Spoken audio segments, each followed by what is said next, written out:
BCom পাশ করেছি আজ বছর 2 তারপর থেকে অফিসে অফিসে ঘুরে 3 জোড়া চটি ফিরল, কিন্তু চাকরি জুটল না। বড় মেজু ছোট সব অফিস ঘোরা শেষ। সব জায়গায় এক কথা, দুঃখিত এখানে কোনো কাজ নেই। বেশ কয়েকটা অফিসে সদর দরজায় মস্ত বড় নোটিশ লটকানো, নো ভ্যাকেন্সি। নিতান্ত বাপের পেনশনটুকু ছিল বলে অনাহারে দিন কাটাতে হয়নি। কোন রকমের দুবেলা একটা তরকারি ভাত জুটে যেত। টিউশনের অনেক চেষ্টা করেছি, পাইনি। আজকাল স্কুলের শিক্ষক ছাড়া কেউ টিউটার রাখতে চায়, শুধু পড়ানো নয়, প্রশ্নপত্রও যাতে জানা যায়। এইরকম যখন অবস্থা, তখন অদ্ভুত এক কার্য ঘটল। এমন অদ্ভুত যে এত বছর পরে ঘটনাটা মনে হলে গায়ে কাঁটা দিয়ে ওঠে। মাঝে মাঝে ভাবি, সত্যি কি এটা ঘটেছিল? পার্কে একটু বিশ্রাম করে আমার চাকরির সন্ধানে বের হলাম। বড় রাস্তা ছেড়ে স্যাঁতস্যাঁতে গলিতে অন্ধকার সিঁড়ি বেয়ে ছোট ছোট অফিসে ঘোরা শুরু করলাম। একটা খুব পুরনো বাড়ি, ফাটা নল বেয়ে জল গড়িয়ে পড়ছে। শ্যাওলায় ইটগুলো সবুজ হয়ে গেছে, সিঁড়ির অনেকগুলো ধাপ ভাঙা। সামনে মাঝারি একটা সাইনবোর্ড, জেনারেল ট্রেডিং কোম্পানি। জানি কিছু হবার নয়, তবু বরাত চুকিয়ে সাবধানে সিঁড়ি দিয়ে উঠে পড়লাম। প্রথমে চোখে কিছু দেখতে পেলাম না, এত অন্ধকার। তারপর চোখ দুটো অন্ধকারে অভ্যস্ত হতে দেখতে পেলাম 2-4 জন লোক ঘোরাঘুরি করছে। সকলের মাথায় টুপি, খুব কম পাওয়ারের আলো এদিক ওদিক জ্বলছে। আমাকে দেখে একটা লোক এগিয়ে এলো। কাছে আসতে বুঝতে পারলাম লোকটা গুজরাটি। অন্য সব লোকগুলো গুজরাটি। এটা বোধহয় গুজরাটিদের অফিস। লোকটা জিজ্ঞাসা করলো, কি চাই? করুণ কণ্ঠে বললাম, একটা চাকরি। আমাকে অবাক করে দিয়ে লোকটা বলল, আসুন আমার সঙ্গে। লোকটার পিছন পিছন একটা পার্টিশন ঘেরা কামরায় ঢুকলাম। ছোট একটা টেবিল, তার ওপাশে শীর্ণ কায় একটি লোক, তার মাথাতেও টুপি। ঝুঁকে পড়ে একটা চিঠি পড়ছিল। মুখ তুলে বলল, কি? আমার সঙ্গীর লোকটি বলল, ভদ্রলোক চাকরির জন্য এসেছে। লোকটি হাত বাড়ালো, দরখাস্ত দিলাম। পড়ে নিয়ে বলল, আপনি গ্র্যাজুয়েট, ঠিক আছে, আমরা আপাতত 150 টাকা দেব, যদি টিকে থাকতে পারেন তো দেখা যাবে। নিজের কানকে বিশ্বাস করতে পারলাম না। মনে হলো ভুল শুনেছি। তখন আমার এমন অবস্থা, 50 টাকা চাকরি পেলে নিজেকে ভাগ্যবান বলে মনে করতাম। কি রাজি? সঙ্গে সঙ্গে আমি মাথা নাড়লাম। লোকটা বেল বাজাতে একটা বেয়ারা এসে ঢুকলো। বেয়ারাকে দেখে মনে হলো গুজরাটি নয়, উড়িয়া। মেয়েটা ভাইকে ডেকে দাও। মেয়েটা কামরায় ঢুকতে বলল, একে একটা নিয়োগপত্র দিয়ে দাও, 150 টাকা মাইনে, প্যারেকের জায়গায় চাকরি করবে। মেয়েটা অদ্ভুত দৃষ্টিতে আমার দিকে কিছুক্ষণ দেখলো, তারপর বলল, আসুন। বাইরে এলাম। আপনি ওই চেয়ারটায় ততক্ষণ বসুন, আমি আপনার নিয়োগপত্র দেওয়ার ব্যবস্থা করছি। একেবারে কোণের দিকে একটা টেবিল, পিছনে চেয়ার, টেবিলের ওপর দোয়াত, পেন্সিল, কলম, কাছের টেবিল চাপা। ওই চেয়ারে বসে পড়ুন। প্রায় সারা অফিসের বাবুরা এসে জড়ো হয়েছে, তাদের চোখে কৌতূহল। আমি চেয়ারে বসতে গিয়ে লাফিয়ে উঠে পড়লাম। কি যেন চেয়ারে বসে রয়েছে, আর আমি তার কোলের ওপর বসে পড়েছি। উঠে দাঁড়িয়ে আশ্চর্য হলাম, চেয়ার খালি, কেউ তো নেই। তবে বুঝতে পারলাম আমারই ভুল। চাকরি পাবার আনন্দে মাথার গোলমাল হলো নাকি। আবার চেয়ারে বসলাম, এক ব্যাপার। কিন্তু এবার আর আমি উঠলাম না, চেপে বসে রইলাম। স্পষ্ট দেখলাম আশপাশে দাঁড়ানো গুজরাটি বাবুদের চোখ বিস্ফারিত হয়ে গেল। আস্তে আস্তে তারা যে যার জায়গায় ফিরে গেল। যথাসময় নিয়োগপত্র হাতে এলো। বাড়ি ফিরে প্রথমেই বাবার কাছে গেলাম। বারান্দায় পাশাপাশি দুটো চেয়ারে বাবা আর মা রোজই আমার অপেক্ষায় এইভাবে বসে থাকেন। চাকরি পাওয়ার খবরটা দিতেই দুজনে কিন্তু বলে উঠলেন, তোমার মাথায় ওটা কি? মাথায় আবার কি হলো? বারান্দার একদিকে দেয়ালে একটা আয়না টাঙানো ছিল। তার সামনে গিয়ে দাঁড়িয়ে অবাক হয়ে গেলাম। আমার মাথায় পুরনো একটা গুজরাটি টুপি। আশ্চর্য কাণ্ড, এই টুপি আমার মাথায় এলো কি করে? সহকর্মীদের কেউ কি রসিকতা করে মাথায় পরিয়ে দিয়েছে? কিন্তু আমার মাথায় পরিয়ে দিল আর আমি টের পেলাম না। টুপিটা খুলে ঘরের কোণে ফেলে দিলাম। দিন 5-6 অফিসে যাবার পর অনেক কিছু জানতে পারলাম। আমি যে চেয়ারে বসি, সে চেয়ারে আগে প্যারেক বসতো। কাজ করতে করতে প্যারেক ওই চেয়ারে বসেই নাকি মারা গেছে। অফিসের সকলের ধারণা প্যারেক এখনো ওখানে বসে।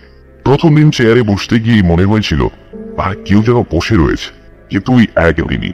তারপর আর কিছু টের পাইনি। পরে আমার এই কথাও মনে হয়েছিল যে অফিসে আমি একমাত্র বাঙালি বলে অন্য সবাই আমাকে ভয় দেখিয়ে তাড়াতে চায়। কিন্তু আমার ভুল ভাঙলো। মাথা নিচু করে কাজ করছিলাম, হঠাৎ ঠুম করে শব্দ।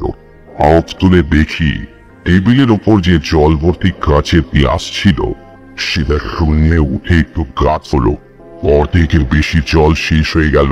ঠিক মনে হলো পাশে দাঁড়িয়ে কে যেন জল খেলো। আমি ভীতু, এমন অপবাদ কেউ কখনো দেয়নি। বরং সবাই আমাকে ডান পিঠে বেপরোয়া বলেই জানে, কিন্তু চোখের সামনে ব্যাপারটা দেখে আমার মেরুদণ্ড বেয়ে যেন একটা ঠান্ডা স্রোত বলে গেল। শুধু কি এই লেজারে দাগ দিব বলে লাল পেন্সিলটা যেমনি হাতে তুলতে গেছি অমনি চমকে উঠে হাত সরিয়ে নিতে হয়েছে। এ যেন আগেই পেন্সিলটা আঁকড়ে পড়েছিল। আমার পাশে মানুভাই বসতো, বয়সে প্রায় আমারই সমান। ছুটির পর তাকে সবকিছু বললাম। সে মন দিয়ে সব শুনে বলল, প্যারেক এখনো অফিসের মায়া কাটাতে পারেনি। কি করেই বা পারবে? লোকটার অফিস অন্ত প্রাণ ছিল। রোজ 8টা-9টা পর্যন্ত অফিসে বসে থাকতো। কি বলবো, সব শুনে গেলাম। এতদিন আমার ধারণা ছিল মানুষ মৃত্যুর পরেই ছাই হয়ে যায়, তার আর অস্তিত্ব থাকে না। কিন্তু চোখের সামনে অলৌকিক কাণ্ড দেখে আমার ধারণা বদলে যাচ্ছে। নিজের মধ্যে বোঝালাম, আত্মা থাক বা না থাক আমার জানবার কোনো দরকার নেই। আত্মা থাকলেও সে তো আমার কোনো অনিষ্ট করছে না, কাজেই আমার চাকরি ছাড়া কোনো প্রশ্নই ওঠে না। বিশেষ করে এত কষ্টে সংগ্রহ করা চাকরি। কিন্তু এরপর ব্যাপার চরমে উঠল। ম্যানেজার ডেকে বলল, আজ অফিসের পর থেকে আপনি লেজারটা সব লিখে ফেলবেন। কাল সকালে অডিটর আসবে, বেয়ারাও থাকবে আপনার সঙ্গে। পুরো লেজার লেখা মানে প্রায় ঘন্টা 3-এর ব্যাপার। অফিস ছুটির পর নেমে গিয়ে সামনের দোকানে কিছু খেয়ে যখন ফিরে এলাম তখন অফিস খালি। শুধু একটা টুলে বেয়ারা বসে আছে। আমাকে দেখে বেয়ারা বলল, বাবু আপনি তাহলে কাজ শুরু করুন, আমি বাড়ি থেকে খেয়ে আসি। হ্যাঁ, আমার বাড়ি খুব কাছেই, আপনি 8টা অবধি তো আছেন, তার মধ্যেই আমি ফিরে আসবো। বেয়ারা চলে গেল। আমি লেজার খুলে বসলাম। কতক্ষণ কাজ করেছিলাম খেয়াল নেই। হঠাৎ খটখট শব্দ হতে মুখ তুলে দেখেই আর চোখ নামাতে পারলাম না। ঠিক অফিসের মাঝখানে একটা কঙ্কাল মূর্তি হেঁটে বেড়াচ্ছে। মাথায় কালো টুপি, দুটো হাত পেছন দিকে, এদিক থেকে ওদিক, আবার ওদিক থেকে এদিক। ঠিক যেমন আমি পরীক্ষার সময় গার্ডরা পায়চারি করে ঠিক তেমনই। পকেট থেকে রুমাল বের করে চোখ দুটো মুছে নিয়ে ভালো করে দেখলাম, সেই এক দৃশ্য। কঙ্কাল মূর্তি পায়চারি করছে একভাবে। কপালে বিদ্যুৎ একটু ঘাপতে উঠল। হাত অসাড়, লেজারের পাতায় একটি আঁচড়ও পড়লো না। ভাবলাম চাকরি মাথায় থাক, কোনো রকমে বের হতে পারলে আর কোনোদিন এমুখ হবে না। অথচ যাবার উপায় নেই। ঠিক বের হবার মুখে অবিকাল বস্তি বেড়াচ্ছে। তার কাছাকাছি যাওয়ার সাহস আমার নেই। ভয়ে ভয়ে জলের গ্লাসটায় চুমুক দিলাম। গলা শুকিয়ে কাঠ হয়ে গিয়েছিল। একটু পরেই কঙ্কাল মূর্তি আর দেখতে পেলাম না। যেমন হঠাৎ এসেছিল তেমনি হঠাৎ হাওয়ায় মিলিয়ে গেল। তা ধরে দেখলাম প্রায় 1 ঘন্টা চুপচাপ বসে আছি। কাজ অনেক পিছিয়ে গেল, তার মানে আরো 1 ঘন্টা 1.5 ঘন্টা বেশি থাকতে হবে। আশ্চর্য, যতক্ষণ কঙ্কাল মূর্তিটা চোখের সামনে ছিল বেশ ভয় ভয় করছিল। এখন মূর্তিটা সরে যেতেই সাহস ফিরে এলো। কাজে হাত দিলাম। লেজারে কলম ঠেকাতে গিয়ে চমকে উঠলাম। যেটুকু লেখা বাকি ছিল অচেনা হাতের লেখায় সব ভর্তি হয়ে গেছে। তার মানে আমার বাকি কাজটুকু এই করে দিয়েছে। এই হাতের লেখা আমার নয়, সে বিষয়ে আমি স্থির নিশ্চয়। শুধু লেখাই নয়, প্রত্যেক পাতার শেষে যোগফল পর্যন্ত লাল কালিতে লেখা। পাতার একটু আগে বেয়ারা এসে হাজির। আমি তাকে বললাম, আমার কাজ শেষ, তুমি অফিস বন্ধ করে দাও। রাস্তায় এসে বেয়ারা জিজ্ঞাসা করলো, বাবু কিছু দেখলেন নাকি? আমি চেপে গিয়ে উত্তর দিলাম, না, কি দেখবো? বেয়ারা আর কিছু বলল না। পরের দিন অফিসে আসতেই বেয়ারা এসে দাঁড়ালো। লেজার বইটা নিয়ে ম্যানেজার বাবু আপনাকে যেতে বলেছে। বুঝতে পারলাম অডিটর বোধহয় এসে গেছে, হিসেব দেখার কাজ শুরু হবে। লেজার বই নিয়ে ম্যানেজারের ঘরে ঢুকলাম। অডিটর নেই, ম্যানেজার একলাই বসে আছে। আমাকে দেখে জিজ্ঞেস করলো, কি সব লেটার হয়ে গেছে?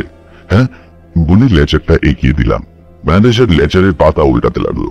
কয়েকটা পাতা উল্টেই বিস্মিত দৃষ্টিতে আমার দিকে চেয়ে বলল, এ কি রে, এ কার হাতে লেখা? কার হাতের লেখা আমার জানা নেই, তাই কোনো উত্তর দিতে পারলাম। ম্যানেজার আস্তে আস্তে বলল, কি আশ্চর্য, এ তো অবিকল প্যারেকের হাতের লেখা। এই লেখা আপনি পেলেন কি করে? কিভাবে ওই লেখা লেজারের পাতায় এলো বললাম। ম্যানেজার সব মন দিয়ে শুনলো, কোনো কথা অবিশ্বাস করলো না। বলল, আপনি নিশ্চয়ই হ্যাঁ তো দেখে বুঝতে পেরেছেন এই অফিস প্রেতাত্মার উপদ্রব আছেন। প্রেতাত্মা মানে প্যারিকের আত্মা এখনো এই অফিসের মাইল কাটাতে পারেনি। আপনি যে চেয়ারে বসেন সেই চেয়ারে বসে কাজ করতে করতেই প্যারেক হাত ফেল করেছিল। প্যারেকের জায়গায় 2-3 জন লোককে নেওয়া হয়েছিল, কেউ 3 দিনের বেশি টিকতে পারেনি। হ্যাঁ, আগে তো 3 কোটি রয়ে গেছে। উপদ্রবের জন্য রাতে কোনো দরওয়ান থাকতে চাইছে না। অন্য বাড়িতে অফিস সরিয়ে নেওয়ার অনেক চেষ্টা করেছি, কিন্তু অফিস এলাকায় জায়গা পাওয়া প্রায় অসম্ভব। আর পাওয়া গেলেও সেলামিয়ার ভাড়া এত বেশি যে আমাদের পক্ষে সে টাকা খরচ করা সম্ভব নয়। আমি একটু ভেবে কথাটা বলিয়ে ফেললাম। একটা কাজ করলে হয়। বলুন, শুনেছি গয়ায় পিন্ডি দিয়ে প্রেতাত্মা মুক্তি পায়, সেটা কি করা সম্ভব? ম্যানেজার 2-1 মুহূর্ত চিন্তা করলো, তারপর বলল, চেষ্টা করে দেখা যেতেই পারে। যাবেন আপনি? আমি? হ্যাঁ, আমি আপনার যাতায়াত আর অন্য খরচ দিয়ে দেবো। আপনি ব্রাহ্মণ, আপনি বরং চলে যান, কিন্তু প্যারেকের বাপের নাম দরকার হবে। সে ব্যাপারে কোনো অসুবিধা হবে না, তার নিয়োগের ফাইলে সব বিবরণ পাওয়া যাবে। আপনি চলেই যান, সামনে শনিবার গিয়ে সোমবার ফিরে আসতে পারবেন। অগত্যা রাজি হয়ে গেলাম। দুর্ভোগ আমারই বেশি। প্যারেকের জায়গায় আমি এসেছি, কাজেই তার আক্রোশ আমার উপর বেশি হওয়াই স্বাভাবিক। গয়ায় পিন্ডি দিয়ে যদি আপনাদের শান্তি হয়, তাহলে ম্যানেজার আমার উপর খুশি হবে। সেদিন ছিল বুধবার, মাঝখানে 2 দিন বৃহস্পতি আর শুক্র। এই 3 দিনে হিসেব পরীক্ষার কাজও শেষ হয়ে যাবে। ভগবত বৃহস্পতি 2 দিন এই বিবাদে কাটলো। শুক্রবার টেলিফোন এলো, তিনি হিসেব দেখতে আসেন। ঠান্ডা লেগে তার একটু জ্বর ভাব হয়েছে, তিনি আসতে পারবেন না। আমি যেন খাতাপত্র নিয়ে তার অফিসে যাই। ম্যানেজারের নির্দেশে তাই যেতে হলো। অফিসে ফিরতে 6:30 বেজে গেল। ফিরে দেখি অফিসের দরজায় তালা দিয়ে পেয়ারা বাইরে অপেক্ষা করছে। আমাকে দেখে বলল, আপনার এত দেরি হলো? সে প্রশ্নের কোনো উত্তর না দিয়ে বললাম, তুমি দরজাটা খোলো, আমি খাতাপত্রগুলো রেখে এখনই আসছি। বেয়ারা দরজা খুলতে ভেতরে ঢুকে খাতাপত্রগুলো আমার টেবিলে রেখে বেরিয়ে এলাম। অস্বাভাবিক কিছু নজরে পড়লো না। আমি বাইরে আসতেই বেয়ারা দ্রুতভাবে দরজায় চাবি লাগিয়ে তীর বেগে সিঁড়ি দিয়ে নেমে গেল। সারাদিনের পরিশ্রমে ক্লান্ত ছিলাম, আমি আস্তে আস্তে সিঁড়ি দিয়ে নামতে লাগলাম। বাঘের মুখে থমকে দাঁড়িয়ে পড়তে হলো। তার একটা হাত আমার কাঁধের উপর এসে পড়লো। আঙুলগুলোই যেন এক তিল মাংস নেই, ছুরির ফলা বসানো। আমার কাঁধের মাংস ছিঁড়ে যেতে লাগলো। চপনায় চিৎকার করে উঠতে গিয়ে থেমে গেলাম। দেয়ালের কোণে দীর্ঘ এক কঙ্কাল মূর্তি, দুটির চোখে আগুনের শিখা, মাথায় কালো টুপি। এগোবার চেষ্টা করতেই কঙ্কালের দাঁতগুলো কড়মড় করে উঠল। বজ্র গম্ভীর কণ্ঠস্বর, ইংরেজিতে গার, পিট নেবার ব্যবস্থা হচ্ছে। এই অফিস থেকে আমাকে সরাবার চেষ্টা, এই অফিসের গোড়াপত্তন থেকে আমি আছি, সেই চোখতেই থাকবো। কেউ আমাকে উৎখাত করতে পারবে না। কথার সঙ্গে সঙ্গে কাজের উপর হাতের চাপ, আরো ছোট। মনে হলো যেন মাংস ভেদ করে আঙুলগুলো হাড়ে গিয়ে ঠেকছে। দুঃসহ ব্যথা। বল, এই দুর্বুদ্ধি ছাড়বে কিনা? বল, তোকে খতম করবো। আমি এসব কিছু করবো না, আমি ওই নাই অফিসে। কথাটা মনে থাকে যেন। ঘাড়ি একটা প্রচন্ড ধাক্কা, সিঁড়ির নিচে গিয়ে পড়লাম। বোধহয় অজ্ঞানী হয়ে গিয়েছিলাম। যখন চেতনা ফিরেছিল তখন অনেক রাত।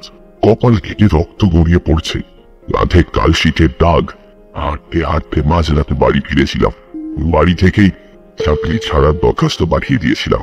ওই অফিসে আর যাইনি।